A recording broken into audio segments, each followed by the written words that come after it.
All right, just in the interest of time, I think we'll go ahead and get started. I'm so pleased to welcome you all here on behalf of the Evaluation Capacity Network. My name is Melissa Tremblay, and I'm an associate professor in the Faculty of Education at the University of Alberta. So I want to warmly welcome you all to our session today and thank you for taking the next hour to join us and to learn about Indigenous informed logic models and theories of change. In order to make sure the technology runs smoothly, we are disabling cameras and microphones for attendees. We do have a support team in the background, so please hold tight if we have any unexpected interruptions, and our team will do our best to promptly address any issues.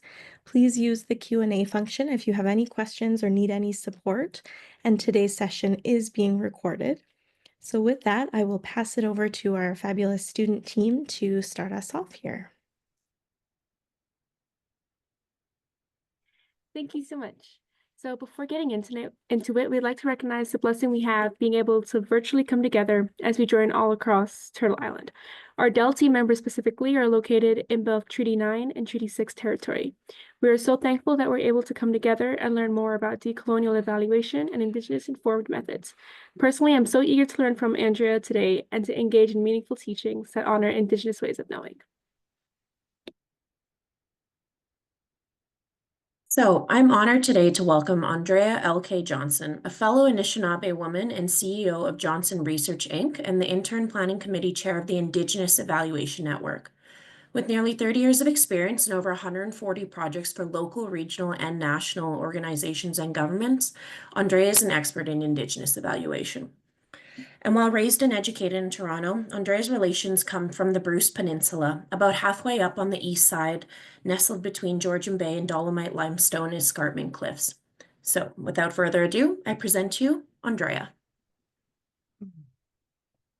Ani miigwech, also miigwanakwain Indigenous, Toronto Donjama, Niashima Ginjaba, Mekana Doda. I'm really glad to be here. Thank you for the warm welcome.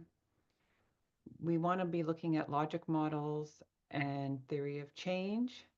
I'm pleased to do that today. What I want to start off today, actually, I was just speaking with a daughter of my former teacher who passed away last year, Elder Grandma Pauline Shirt from Alberta, from Saddle Lake.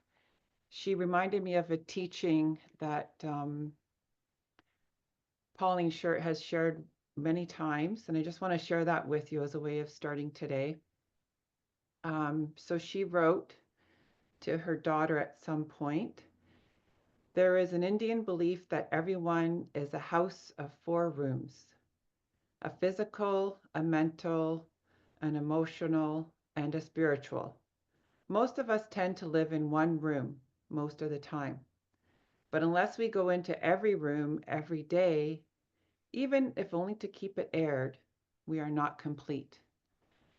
And I just want to reiterate that is a very important teaching, because every time I talk to an elder, what needs to be included in Indigenous evaluation, I always hear mind, body, spirit, emotion, and physical. What I want to do is start off by acknowledging the photo here in the first slide with having a square and a circle. This is a way of looking into reconciliation and evaluation. How do we bring Western and Indigenous methods and approaches into a type of harmony when we conduct evaluation? Next slide. When we think about logic models and theories of change, we have to understand the theory behind them. Human behavior is one of those theories that are behind how we vision, how we write, how we put together a logic model. Quite often it's acknowledged that logic models are crafted in an isolated setting, in a remote office, quite distant from the programs on the ground.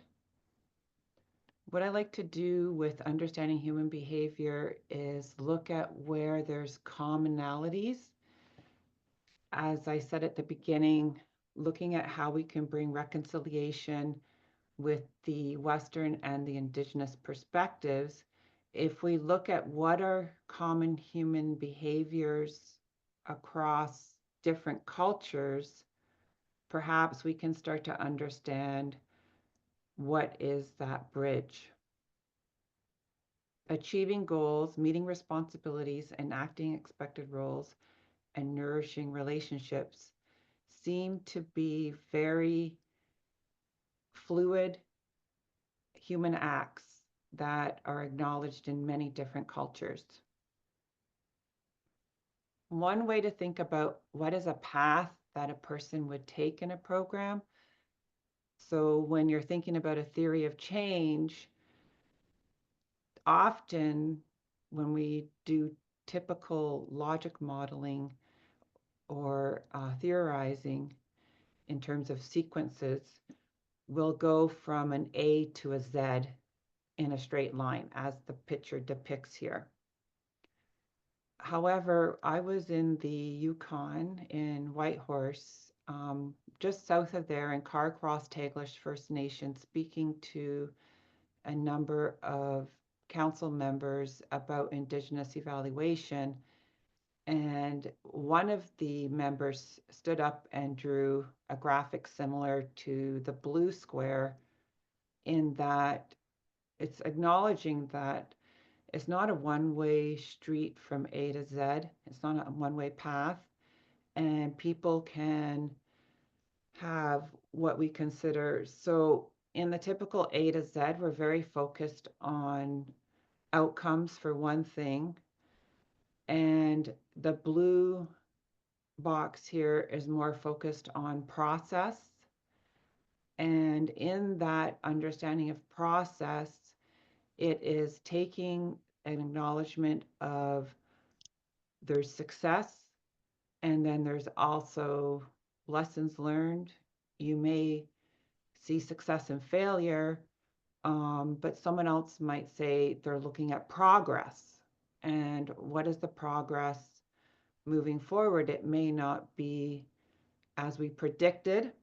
And so in the blue box, you can see with the Z, a lot of times when we think about Indigenous communities, the way outcomes manifest is very important for understanding how we think about programs and service delivery. For one thing, I was reminded recently about whale hunting in the north and how it takes a community to hunt a whale. Well, this is similar in the more south, but still north to us here. I'm located in Toronto, for example. North of me in Northern Ontario, there's still hunting going on in communities like Pikangikum First Nation, which I was able to visit and understand what the hunters were undertaking.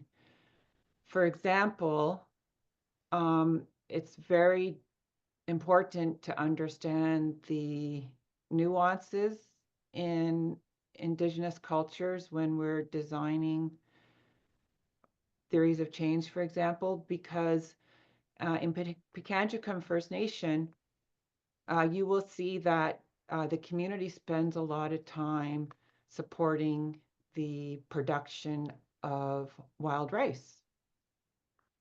So we might assume that that is their sort of end achievement, their goal and their outcome, but actually the production of wild rice is a process, because their actual goal is to fatten up the ducks for their game hunting and for having ducks on their dinner table. And it's a healthy way to ensure ducks are able to easily access food. And it is another similar understanding where I was just talking about the whale hunting takes a community to hunt a whale, and it takes a community to go hunting for, say, moose in Northern Ontario.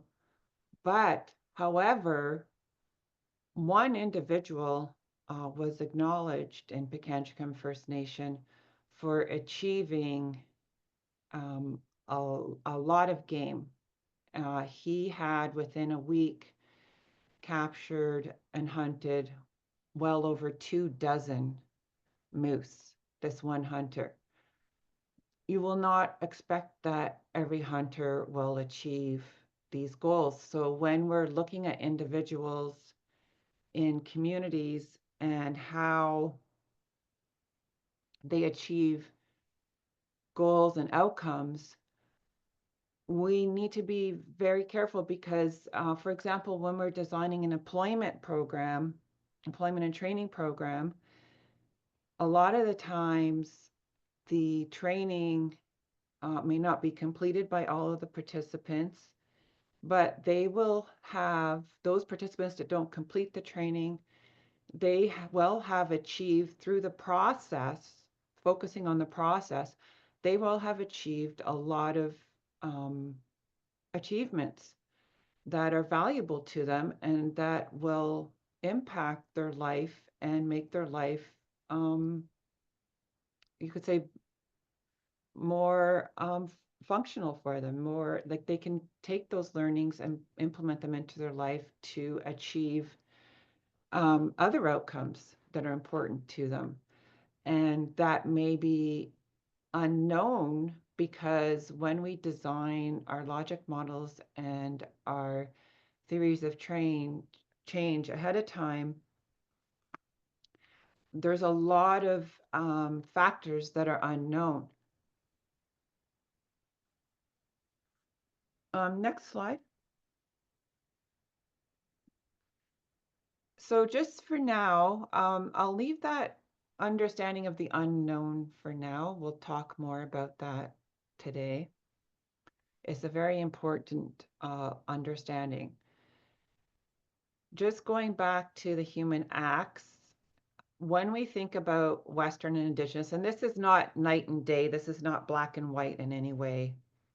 I want to reiterate that these are just very basic differences. We're not saying that this is written in stone. But what I want to demonstrate is that when we're going ahead and doing, say, a logic model, and we're thinking about achieving goals, well, it's a very different reality if we're designing a program that values doing well in school and work as a high priority of considering a person to be successful.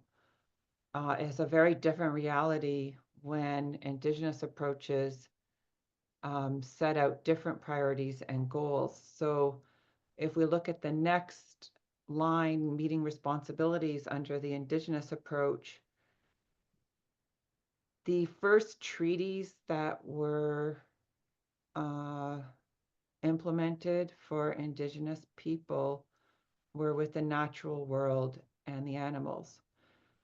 Treaty making was something that was a natural activity to Indigenous people, and making promises and commitments of being caretakers. And if we go back to my example with the wild rice, that exemplifies wholeheartedly how Indigenous people do take it upon themselves to be caretakers of the land. Now, that is a difficult task to understand. How do we go about doing logic models when these types of differences hold ground? And if we go further down into these rows in this chart on the Indigenous column, we can understand that there are socially learned natural world rules.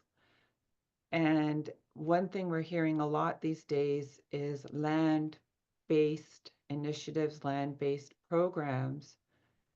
And sometimes it's difficult for us to understand what is the benefit of these land-based programs. In one instance, I did speak to a community that I was working with, and they were having youth out on the land, Indigenous youth. And as a way to learn, well, what were the outcomes, or what were the understandings? And sometimes we need to really focus more on the process. I suggested that while they're out on the land, they assign someone or a couple of people, or even assign the youth, because these days a lot of youth do have cell phones, and they could also be aware of taking photos while everyone's out on the land, and then come back at some point afterwards and review the photos as a focus group with the youth, and ask them to talk about what they were doing, what they had learned, what was on their mind, what just generally what they had experienced looking through these different photos. Of course, you would have to maybe select some. I don't know if there could be hundreds and hundreds of photos. I mean, certainly, you need to look at the time in which you can look at photos. You could also assign a selection committee with the youth, who would decide what photos would go into the focus group. And so getting the youth more involved in the evaluation process. So next slide. And I want to go back to the beginning when I reiterated just why it's so important to have spirit, mind, emotion, and body. It's because that is how, that's kind of the tune that Indigenous people march to.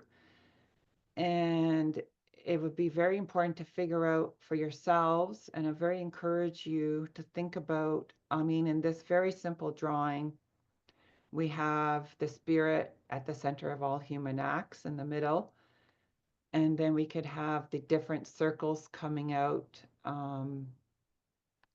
So the first circle could be for spirit, and then mind, emotion, and body. And it does go in that order, because when you look at the teachings, sickness starts in the spirit first. It does not start in the body first. And so that's where there is a lot of difference, because when Grandma Pauline Shirt was talking about we are a house, everyone is a house, and she was talking about how we like to stay in one room. Well, the medical profession likes to stay in the physical room. And so there's a lot of differences in terms of how we think about health and wellness, for example. And this would definitely impact the theory of change, because we need to get elders and elder councils involved in understanding these theories of change. It is one thing to be scholarly about it and to undertake scholarly research. And there are Indigenous scholars who do these processes. But as well, I cannot reiterate enough, when we're doing a theory of change for a program, that an elders council should be as much a part of that process. And next slide. So we just understand what is spirit, mind, emotion, body, because it really is important. And what I want to say here is the spirit is at the center of all we do. And the mind interprets the spirit's messages and differentiates these from emotions. Quite often you'll hear, Well, we need to quiet down, the mind can be quite chattery, and we need to quiet down so we can listen to the emotions. And emotions tell us if we're on track. The body gets the message last and will slow down change, act tired, but can stir change, calm emotions, ignite change in the brain's perceptions of limitations and strengths. So where we say the body is a conduit, however, the body can also be a facilitator of change. We can get messages, in our stomach about when we're eating proper foods. We can easily see how our body reacts to eating proper, healthy foods. If we're paying attention, we can notice those changes in the body. And the body will like to behave in a healthy way once we get the body into a healthy path. And the body will give you signs that it likes to stay healthy. So again, there are things within each of these rooms that support change, and integrating these dynamics of change into the theory of change will be very important, and I highly suggest that is done through an elders council. Next slide. Self-actualization. I just want to go through this. I think it's very important and people can't hear it enough. If I just go to the next slide.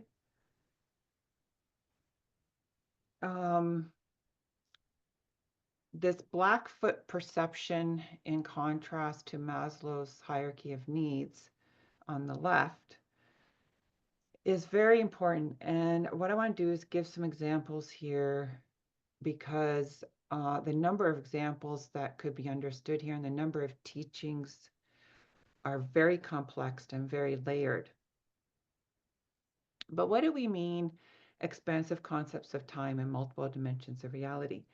Well, this is very important to a theory of change, and we need to get more examples, and this is exactly would be why an elders council should be consulted, because they would have the expertise in this area. And I cannot reiterate enough how important it is to include this concept into your theories.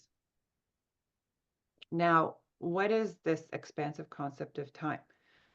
So when we think about time currently, we're actually experiencing time in different dimensions because, well, for one thing, the fact that we're a house and we have different rooms, well, those are different dimensions for one thing. But however, a dimension of reality is another layer onto that. And because we can connect through spirit to different dimensions of reality, this is very important to the cultural perpetuity, which is, you could say, is the ultimate goal, ultimate outcome for Indigenous communities, is to come to a place of cultural perpetuity. And when that is achieved, this connection to multiple dimensions will also be achieved. Why this is important for Indigenous people? Because as caretakers of the animals and the land, we must communicate with that reality through these multiple dimensions. And when we can communicate with the land and the animals, this is a gift. So my former teacher, Grandma Pauline Shirt, was a very powerful woman in this way. And we need to respect elders and their role and their support, and they need to be compensated adequately because they live this life day to day. Certainly, it's not a life I'm living day to day. They're very committed to these realities. And because of that, I have benefited personally. For myself, Pauline Shirt, former Pauline Shirt, had sent her red tail hawk feather, Nimkikwe, to support me in my decision making. And many people will say, well, what are elders? Elders support our decision making. They support our healing. Not all elders are healers, and they support our attachment to culture, and they also support our learning through their teachings. So there's a lot of benefits to elders, and again, back to their compensation, it should be very healthy compensation. A lot of times the statements are made that it should be equal to that of a professor, and that too of a professional consultant who has XX academic credentials. And so when we understand that these birds, these animals who obviously we cannot communicate, we're not here right now on this dimension communicating with birds and animals. When the elder goes into another dimension, she is able to have a full conversation with those animals. And she does that through cultural perpetuity. So this is where we have to understand the role and importance of elders and culture in the programs and in our theories of change and logic models. Next slide.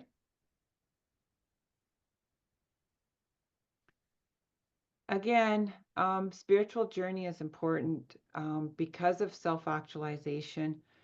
I'll just remind you that all Indigenous peoples are seen as being born self-actualized.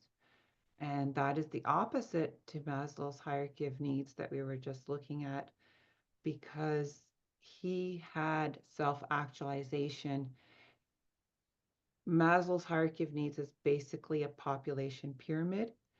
And so that means that the largest amount of population would be at the base, and the smallest amount of population would be at the top. And he had self-actualization and transformation at the top, transcendence. So this being the fact, there's a lot of activities that hinder this self-actualization, government policies that have either ignored what individuals have taken on to themselves to do within the power of their institution and their academic achievement. That being, for example, even doctors and their decision making, and how this has affected self-actualization. So this will be a very important part to understanding spirit, because spirit is very complex, but self-actualization is something we can understand. Again, this is another universal human behavior.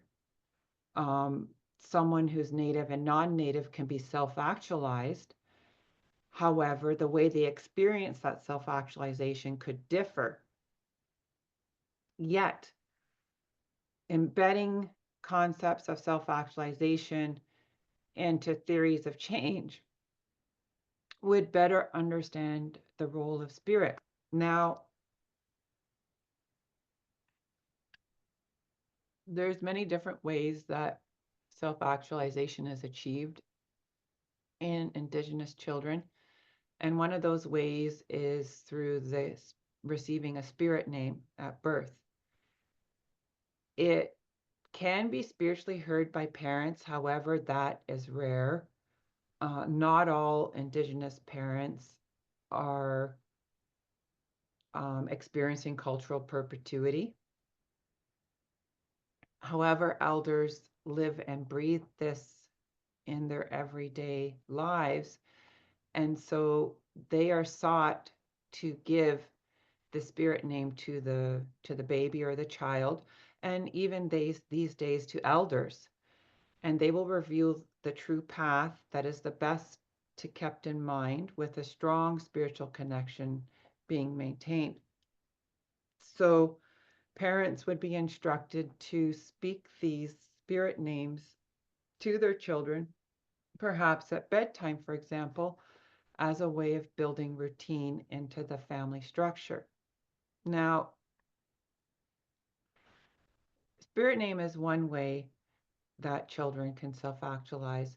Another way that they're self-actualized is the raising of the child.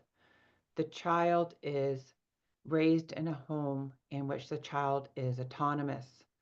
Now, having autonomy within a non-Indigenous home is understood in a very different way.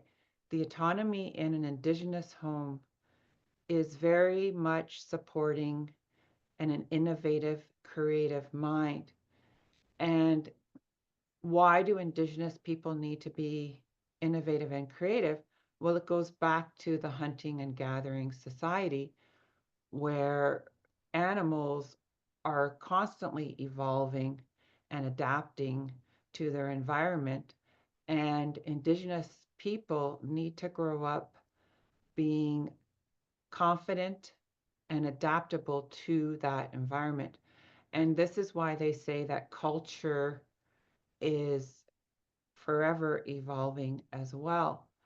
And as we move forward into the future, we want to have opportunities where Indigenous people can be seen from a strengths-based process, and where we're doing less focus on to negative statistics, negative social trends, and we're spending more time. It's a lot more work, it's a lot more research, but looking towards what are those strengths, what are those assets, what are those opportunities for supporting spirit, mind, body, and emotion, and what are how is our role as an evaluator able to bring culture and celebrate these gifts and these roles and these strengths that and assets that Indigenous people have. Do I have any more slides? I think that's it, right? Yeah, great. Thank you so much, Andrea, for having this conversation with us. I know personally I've learned so much in this session so far. So now we're going to spin it over to our guests and opening up for any questions you guys may have for Andrea. You can type your questions in the Q&A section on the Zoom. So we have a question from Julie. Hi, Andrea. How can we create a good theory of change if we don't have an elder engaged? Should we even still try to implement the 4 rooms, or should we stick to Western if we can't be guided by an elder? Yeah, that's very difficult challenge. I highly suggest that even if you could try to reach out to the Indigenous community, in most cities now, there's a Native Friendship Center, and they could often be a connection to the Indigenous community, and ask if you could at least speak, at least for an hour. Um, a lot of the prairies will use tobacco, as well on the East Coast will use tobacco as a gift for the elder. And try to just at least take an hour to see what you can learn.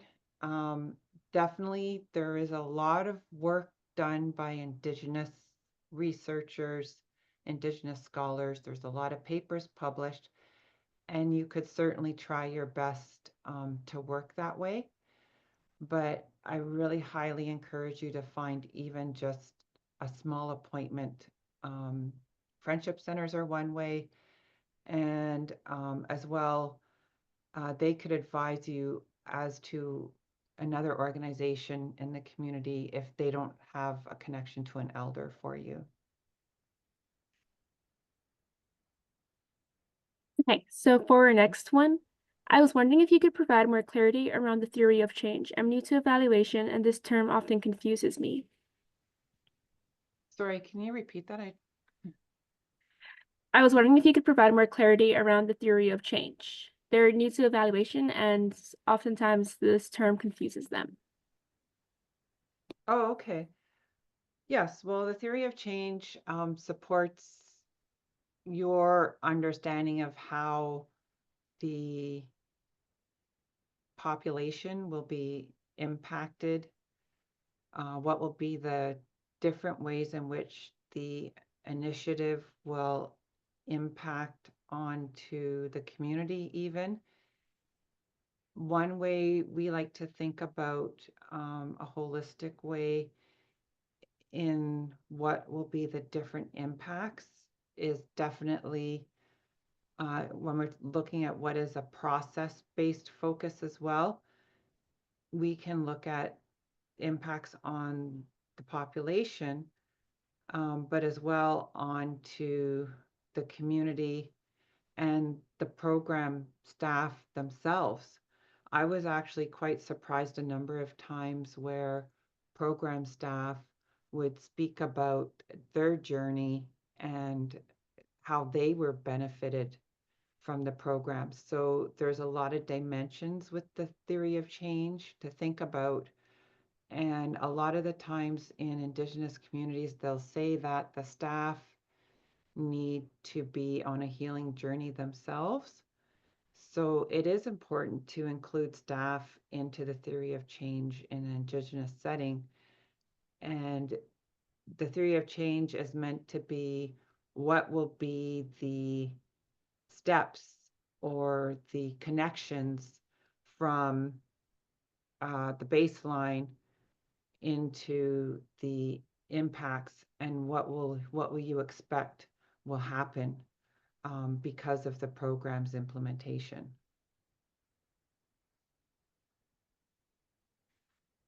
Ready. So for the next one, when building logic models, are there any tools or frameworks that flow well with Indigenous ways of knowing? Yes, and actually I didn't get back to that. I apologize. This idea of the unknown.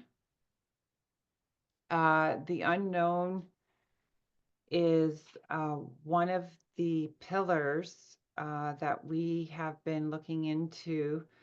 There's going to be a report out soon. Indigenous Services Canada had adopted a model that Johnson Research had worked on through their support, which is called the Awakening the Journey model.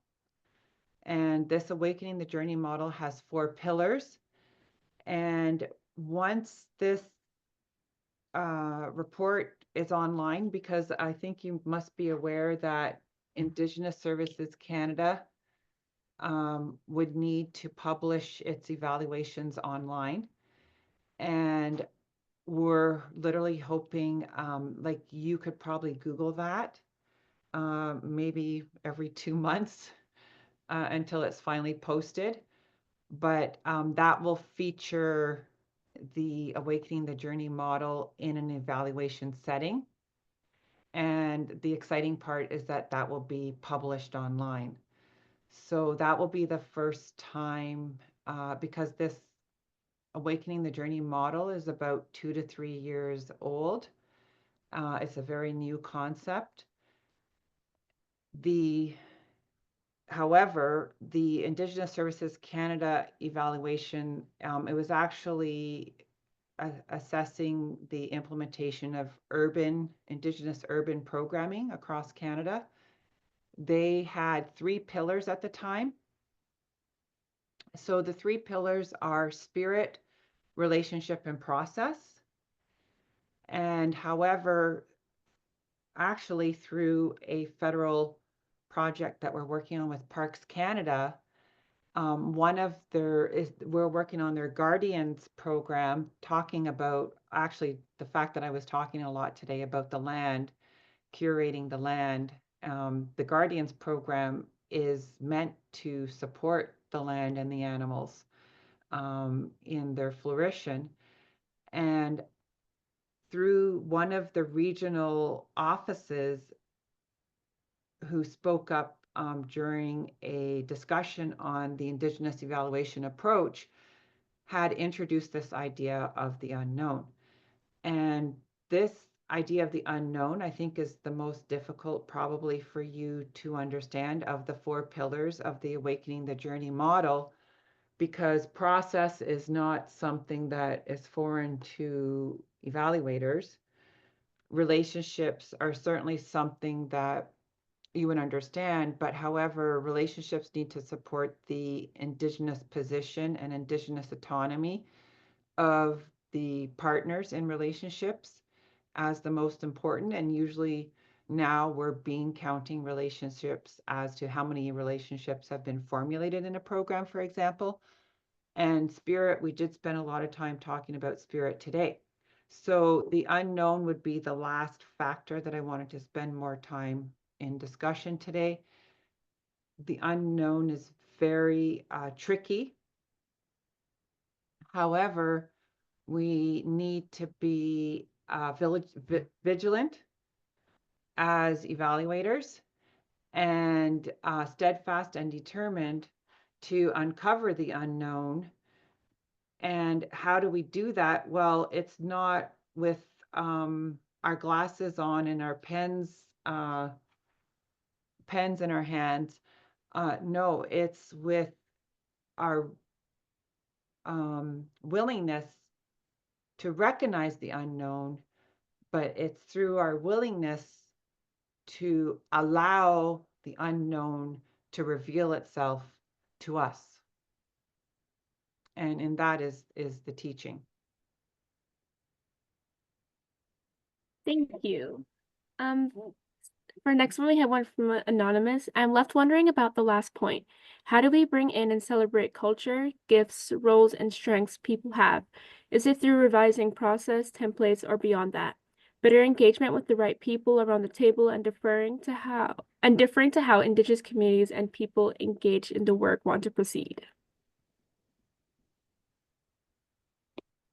Sorry, I'm not sure what the question is.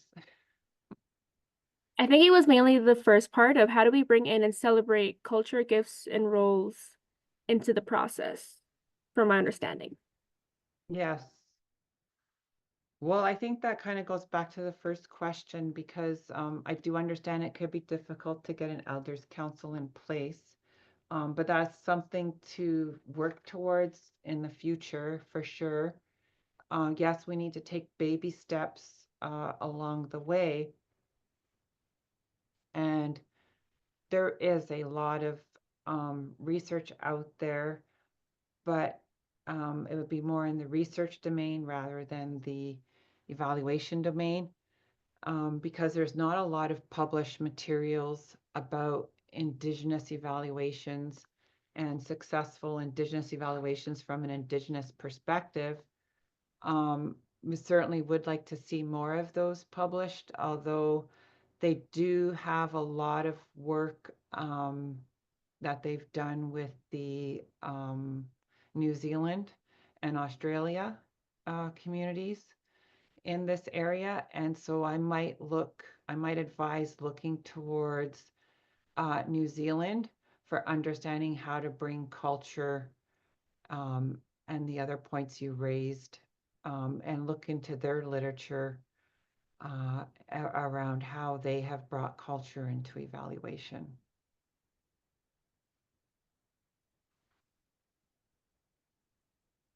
For the next one, what is the best approach to learning on and about Indigenous ways of evaluation in different areas like healthcare, social work, economic sector, etc.? Well, I would say join the Indigenous Evaluation Network, which we started. It's in its first full year, was completed in last year. And we're now into our second year. And we hope to have 3 lunch and learns, all on specific distinctions for Métis, Inuit, and First Nation focused. And our first one will be in June, will be First Nation, and the Métis and Inuit ones will be later in the fall. But if you sign up with the Indigenous Evaluation Network, there will be other opportunities to learn that way. Because this is a growing field and it's a new field. And in Canada, like I was saying, in North America, there's not a lot of publications. So for now, a lot of the times they're looking towards research, Indigenous research. But Joan LaFrance in the United States, and Richard, I forgot his last name right now, but Joan LaFrance, I definitely remember her name, and you can Google that, had put together a manual on Indigenous evaluation. Thanks. And then for the sake of time, we're just going to do one more quick question. Thank you for the knowledge you shared, Andrea. Have you seen any cases where organizations have been able to change organizational policy in order to properly compensate elders or find workarounds? I know large organizations like the U of A have rules around compensation and amounts, which make proper compensation of elders difficult. Yes. Well, luckily, Canadian Partnership Against Cancer has hired me on to be their Indigenous evaluation consultant for the next 2 years. And I advise them on how to properly compensate an elder that they were going to bring into a workshop to do an opening and closing.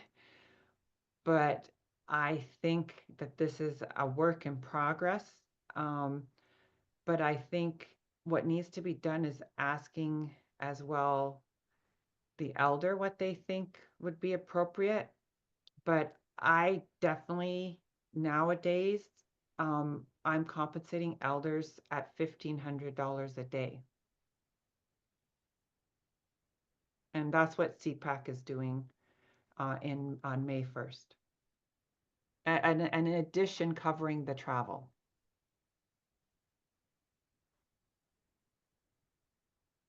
That's amazing to hear that there are some steps happening within the right direction for sure. Next slide, Cheryl. So that brings us close to the end of this webinar. Before you go, we just wanted to personally invite everyone to our next webinar session, our arts-based data generation, which will be facilitated by Dr. Lana Whiskeyjack. And within this, we're going to talk about different arts-based modalities. So you can scan the QR code or also register online.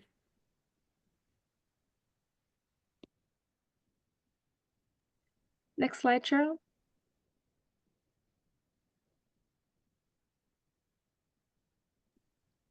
So thank you guys so much. Again, with the QR codes, we have the QR code to the ECN's website, and there's also a resource guide.